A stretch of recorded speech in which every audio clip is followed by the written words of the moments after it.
Tenho 3 vídeos para vermos, mas vocês que vão escolher. Eu já sei qual que vocês vão escolher, mas vamos à democracia. O erro que matou a melhor série da década, que é sobre Stranger Things, né? Tá escrito aqui. Tem 11 minutos. Por que eu tô falando minutagem? Porque tem esse aqui, Aliens Existem, que tem 42 minutos. E tem esse aqui também, que é do Experiência Flamino, Desafio do Tempo de Tela, que tem 46 minutos. Qual que vai primeiro? Aliens? Ah, mano, escolhe o vídeo mais curto aí, eu quero ver esse vídeo. O cara sempre dá esporro, cara, vai ver então. O erro que matou a melhor série da década. Cara, Stranger Things é uma série querida por muitos, né? Muita gente tem ela como a série favorita da vida. E dá pra ver o porquê. Ela tem uma coleção de momentos e episódios incríveis. Além, é claro, dos seus personagens que foram tão marcantes que mesmo não Cara, eu nunca vi Stranger Things, mano.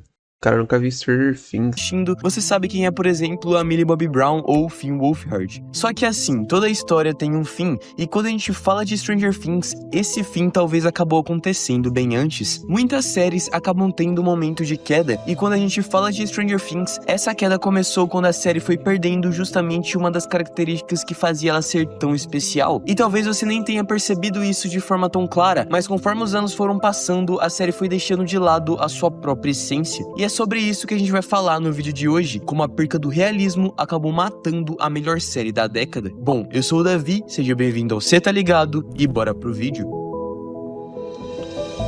Você tá ligado? Um dos motivos da gente estar fazendo esse vídeo aqui é porque recentemente a gente resolveu reassistir Stranger Things desde o comecinho. E cara, a gente foi percebendo uma parada muito peculiar. Uma série que costumava ser assim, acabou ficando assim. E se você tá se perguntando do que exatamente eu tô falando, é nada mais nada menos do que o realismo da história. Porque apesar de Stranger Things sempre ter sido uma série sobre o que é irreal, com monstros de outras dimensões e uma garota com poderes, ela conseguia fazer tudo isso parecer absurdamente pé no chão. Existia uma sensação constante de que aquilo poderia realmente estar acontecendo com crianças normais de uma cidade pequena. E esse realismo pode ser analisado por várias perspectivas dentro da série, no roteiro, na atuação, nos diálogos. Ele voltou. E até na construção dos personagens. Só que o ponto que mais me chamou a atenção Luiz tava chorando de saudade, ó. reassistindo foi o mais perceptível de todos, a cinematografia. A forma como a série era filmada mudou completamente ao longo das temporadas. Pô, tinha mais profundidade. O ângulo de câmera era muito melhor. Pô, as cores escolhidas também eram muito melhor. As cores escolhidas fica meio estranho de falar, né? Mas a coloração Mudou também a sensação que ela passava. Antes, a série parecia algo mais intimista, mais cru, mais real. O que quando você compara com as últimas temporadas, é perceptível que não é mais a mesma coisa. E talvez esse tenha sido o maior fator que mudou completamente a minha experiência e a minha vontade de assistir essa série tão memorável. Cara, você lembra de assistir a primeira temporada de Stranger Things? Eu quero que você volte lá pra 2016 e pense especificamente na forma como ela era filmada. O visual da série, as florestas, as ruas vazias de Hawkins, os quartos das crianças, a casa dos Byers, tudo tinha um senso de naturalismo muito palpável. Era como se você estivesse vendo um recorte da vida real. E isso que é o mais impressionante, não importava o quão absurda ou o brigadeiro cai, o beijinho rola. fictícia fosse a premissa, Hawkins parecia real. A cinematografia tinha uma abordagem muito mais contida e intimista. Nada parecia muito estilizado ou tentando chamar atenção o tempo inteiro. Não tinha aquele visual super polido de blockbuster. Era algo simples e extremamente eficiente em te colocar dentro daquele mundo. Era apenas um grupo de pessoas de uma cidadezinha investigando o caso de um garoto desaparecido. Isso era a coisa mais identificável possível, porque a cinematografia permitia que isso Rola não? Por exemplo, cara, aqui, olha para o estilo da filmagem em si. Esse é um frame da primeira temporada e antes de eu dizer qualquer coisa, o que esse frame passa? Se você nunca tivesse assistido Stranger Things antes, se você estivesse vendo esse frame pela primeira vez, o que essa imagem transmite para você? Que sensação ela te dá? E se você ainda não percebeu, e esse frame aqui, ou esse aqui, ou até mesmo esse? Bom, todos esses frames se encaixam numa coisa chamada filmagem observacional, ou filmagem de observação, o que a gente pode chamar também de uma filmagem voyeurista, no qual a câmera ou a gente vira um observador do ambiente para dar aquela sensação de como se a gente estivesse invadindo a história. Fora que eles estão realmente no lugar, né? Nas últimas temporadas, mano, parece que ela rolou inteira num estúdio, velho. No episódio 6, por exemplo, o Dust e o Mike estão procurando a Eleven e acabam vendo uma confusão ali no mercado. E eles percebem que a Eleven poderia ter passado por ali e vão até o mercado. Mas nota onde eles colocam a câmera nesse take. Ela tá escondida em um arbusto. Parece que a todo momento a gente tá observando o que os personagens estão fazendo. É quase que invasivo a forma como a câmera tá espionando eles. Mas ao mesmo tempo, isso é um retrato da própria narrativa. Naquele momento, as crianças estavam sendo perseguidas, sendo vigiadas pela galera do laboratório. E esse estilo de filmagem tá por toda a primeira temporada, onde a câmera age como testemunha da história que tá acontecendo aqui. Não tem takes centralizados dos personagens pra mostrar a importância deles toda hora. Eles só estão no quadro vivendo a vida deles, sem saber o quão importantes eles são na história. E é por isso que você pode dizer que a câmera, assim como a gente, tá só assistindo. Ela tá assistindo e filmando uma situação. Vai esse ângulo, mano. De antecipar a importância de cada momento. Eu não tinha reparado nisso, que era assim a primeira temporada. Mas parece que os caras estabeleceram isso e depois esqueceu. O que nas últimas temporadas meio que é exatamente o contrário que acontece. Em vez de uma filmagem de observação, você tem uma filmagem completamente performática, zoom toda hora e o enquadramento sempre centralizado. Ela tá constantemente mostrando pra você onde olhar e quanta importância aquela cena tem. Esse tipo de enquadramento centralizado foi feito pra ser memorável, não algo que acontece a cada cena do episódio. É pra quem faz corte no TikTok tem mais facilidade, tá ligado? Só vou assistir isso aí quando eu tiver uma fêmea, ou mais de uma. Que isso, cara? Você nunca assistiu Stranger Things também? Sabe? E quando a câmera sabe demais sobre uma situação, Só eu, rapaziada. sobre uma cena, o realismo se quebra e se torna tudo praticamente um espetáculo forçado. E da mesma forma, a iluminação é um dos grandes pontos a ser observado na questão da cinematografia da série, coisa que, sinceramente, talvez seja o maior ponto de mudança das antigas para as novas temporadas, na minha opinião. Principalmente na primeira temporada, a gente pode chamar o modo como eles... Você não teve interesse de continuar? Como assim, mano? Eu depois que eu terminei a última temporada, o último episódio da última temporada, pô, foi ruim, né? Foi bem ruim. Já adiantando pra vocês, eu fui assistir o primeiro episódio. Cê é louco, mano. A diferença, nossa, é absurda, velho. É absurdo. O Juan falou tudo, os caras é mó gado. iluminam os ambientes de iluminação diegética, mas o que isso significa? Basicamente que as fontes de luz que aparecem na fotografia vêm dentro do próprio mundo da história, vêm dentro dos próprios locais. Por exemplo, a maior parte da iluminação da casa da Joyce, da casa dos Byers, vem de fontes normais de luz, dos piscas-piscas de Natal, das lâmpadas, das janelas. Os caras é mó gado. Dá a ideia do quanto aquilo é natural. Esse take do cachorro, por exemplo, é um dos que eu mais gosto. Olha como a luz do sol ilumina o doguinho e depois se espalha pelo ambiente. Tudo é pensado pra ser um frame da vida cotidiana, sabe? Pra ser o mais parecido possível com o que a gente já viu na realidade. É por isso que essa cena e cenas como essa se tornam tão identificáveis. Você se sente dentro da história. Mas quando a gente vai pra quarta e principalmente a quinta temporada da série, embora a gente ainda consiga encontrar esse tipo de iluminação natural se procurar bem, o foco dela não é nisso. A iluminação nessas últimas temporadas não se torna realista porque ela não é diegética, ela não é natural. Olha esse take aqui, cara, tudo tá perfeitamente iluminado. E à primeira vista você pode até achar normal por causa desse padrão Netflix que já tá dentro da nossa cabeça, mas você consegue ver de onde vem. Tipo, não tem mais identidade, velho.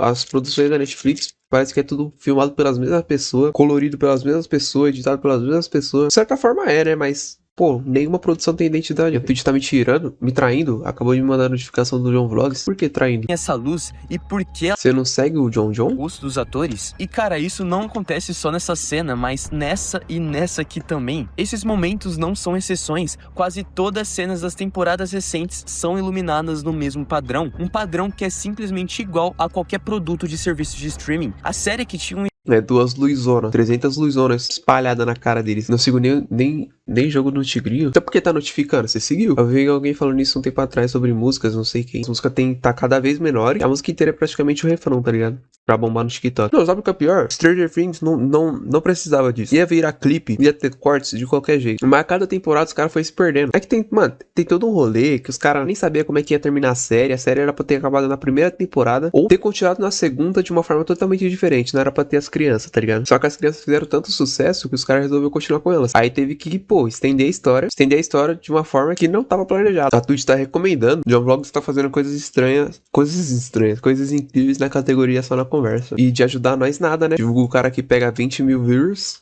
e nós nada. estilo em cada take simplesmente perde a sua identidade. Outro ponto que deve ter um tópico somente pra ele quando o assunto é a cinematografia de Stranger Things são as cores, cara. Stranger Things, desde o início, vem com a premissa de ser uma série com uma estética meio sinistra, misteriosa, e as cores fazem jus a isso. Na primeira temporada, tudo é bem apagado, meio dark, meio sombrio. As paletas de cores correspondem ao próprio ambiente da cidade. Você vê muito do marrom, do verde, claro, mas eles não são tão saturados e nem tão brilhantes, o que significa que as cores não se destacam tanto. Quando você olha para um frame como esse, a série não usa nenhum tipo de simbolismo através das cores. Mesmo sendo colorida por causa da luz do dia, ela só usa do ambiente para ser o mais natural possível, de novo, para respeitar aquela estética da série pré-estabelecida desde o início. Mas é na terceira temporada que tudo isso começa a mudar. A estética da série praticamente muda completamente. Ela se inverte. As cores que não eram saturadas ficam muito mais intensas, com a estética virando um neon e tons vibrantes para todo lado que você bate o olho. E realmente, isso agradou muita gente, principalmente o público novo adolescente que a série estava ganhando. Mas essa mudança na estética e nas cores só prova que a série estava indo contra a sua própria essência, sua própria identidade. Ela estava se tornando cada vez mais irrealista com ela mesma. Essa cena aqui, cara, simplesmente não existe, ela não é real, no sentido que somente não associa cores tão fora do lugar assim. E de verdade, rapaziada, não me entendam mal, eu realmente gosto um pouco dessa mudança de paleta de cores da terceira e da quarta temporada de ST, mas A terceira temporada é bem bonita até. Reflete muito a estética neon desses anos 80 aí, tá ligado? Então meta é ver até a segunda temporada. Mano, se eu te contar que a segunda temporada não é tão boa também, é que a segunda temporada tem filler, mano. Acredite se quiser, tem filler. O bagulho tem 8. É igual The Boys. Tem 8 episódios, acho que a segunda tem 9. Tem 9 episódios e um episódio é filler, totalmente filler. E tem uma lore também muito chata. Só que depois da quinta temporada, os fãs passaram a gostar mais da segunda temporada, tá ligado? Tipo, olha o que a gente tinha e a gente não valorizou. Porque a segunda temporada ainda segue a linha da primeira, tá ligado? Na questão de enquadramento, das cores e tal. Na história até, apesar de uns trancos e barrancos. Daí na parte da terceira que dá uma mudada geral. Aquela parte que o cara toca a guitarra na montanha aura. Nossa, esse cara é cringe. Esse cara é cringe. Não sei porque que gosta tanto desse personagem, mano. O personagem forçado. O meta é nem ver. Mano, vê a primeira temporada. A primeira temporada é da hora. Já falei que o meta é ter fêmea. Depois disso, qualquer coisa é meta. Mulher não é tudo nessa vida, cara. quando a gente fala de realismo, aquele que a primeira temporada tinha é algo realmente questionável, mas chega num ponto que, sinceramente, isso nem importa mais pra história, porque aqui ela abandona totalmente o realismo e se torna um completo espetáculo. E por fim, cara, simplesmente não dá pra falar sobre mudança de estilo de Stranger Things sem falar da edição da série. Mano, existe uma razão pela qual você sente uma sensação de imersão gigantesca quando assiste a primeira temporada. Essas cenas têm um ritmo bem mais lento, mas que é totalmente intencional. Muitas vezes as cenas permanecem por muito mais tempo do que deveria, entre aspas. Você consegue ouvir o som do silêncio nas cenas às vezes. E isso porque o ritmo aqui é de um drama e não de um filme de ação ou ficção científica. E isso tem tudo a ver com a realidade que ela transmite. De verdade, não importa qual cena seja da primeira temporada, você vê que ela não tem muitos cortes. Isso permite que a gente, o espectador... Nem dá, mano, vendo um anime de 150. Que mulher não é tudo na vida, mas mulher sim. E falar isso é porque é cheio das minas, quem dera. Jogo cheio das minas no pé dele, quem dera. Não tem uma. Não tem uma. Mergulhe dentro da cena, dentro da história. Neste take, por exemplo, o Lucas sai com sua bike pra investigar e tentar encontrar o portal sozinho. Mas se liga o quão paciente a câmera é, o que é totalmente o contrário de algumas das novas temporadas, onde eles cortam a todo momento pra... Nossa, sim, mano. Mano, nossa, tem um bagulho muito louco. Muito viajado, mano, que... Acho que a partir da terceira que isso piora muito. Piora não, né? Começa, e aí a partir daí só piora. É que eles dividem em núcleos, tá ligado? Chega um momento da série que tem 300 mil núcleos. Aí não tem mais esse bagulho da câmera, assim, observar o cenário, ver o personagem saindo do local. Não. Acabou o diálogo, corta pro outro núcleo. Aí acabou o diálogo desse núcleo, corta pro outro núcleo. Nossa, mano, tem coisa que chega a ter cena que os personagens nem terminam o diálogo e já corta pro outro núcleo, tá ligado? Mano, é papum. Os caras vai metendo... Fora que eles enrolam muito nos primeiros episódios. Aí a partir lá do quinto, do sexto, eles começam a correr. Aí piora demais esses cortes. Tipo novela mexicana. Pô, não tenho base pra falar sobre novela mexicana, velho. esse senso de urgência. Aqueles cortes das novelas indianas. Geração TikTok da vida. Pior que a terceira temporada foi lançada em 2019. 2019, foi antes do TikTok ainda. Esse take do Lucas é um plano sequência gratuito, mas que serve pra te colocar dentro da história. Eles poderiam cortar muito antes, mas eles fazem questão de deixar o moleque andando de bike até o final, e eu acho isso iradíssimo. O maior erro dessas temporadas recentes foram abandonar essa parada. Parece que a série virou um shorts do YouTube ou um TikTok, tá ligado? Que não dá pra ter uma cena com mais de 60 segundos sem cortar. Tudo tem que ter um efeito sonoro ou uma música pra carregar a cena. Tudo tem que ser épico e dramático, nada é mais simples como era. No fim, cara, esse é o erro que matou pra mim o que... Não, aí vocês pensam, antigamente era um mistério, pá, era um drama, o pessoal tava descobrindo o que tava acontecendo, beleza, realmente. Aí ele fala sobre essas novas temporadas, que tudo fica cortando, toda hora tem música, espetáculo, só que, mano, não tem senso de urgência nenhum, Pra situação que tá ocorrendo, pra tudo que tá ocorrendo, não condiz com o desespero dos personagens, tá ligado? No caso, os desesperos dos personagens não condiz com a situação do que tá acontecendo. O GS tem 3x, mano, a primeira temporada tem que ver um X, a segunda, em algumas partes, em 1,5x. Aí na terceira, mano, é que a terceira é divertidinha, tá ligado? Mas vem em 1,5x também. A quarta também é interessante. A quarta dá de ver em 1x. A última, mano, você vê em 5x. Que fazia Stranger Things ser tão especial. A série não perdeu qualidade por falta de orçamento ou porque ela simplesmente ficou ruim. Na verdade, aconteceu quase o oposto. Ela ficou muito maior, mais cara, muito mais grandiosa. Mas foi nessa tentativa de sempre superar a si mesma que ela acabou abandonando aquilo que fez o público se apaixonar. A quinta nem veio.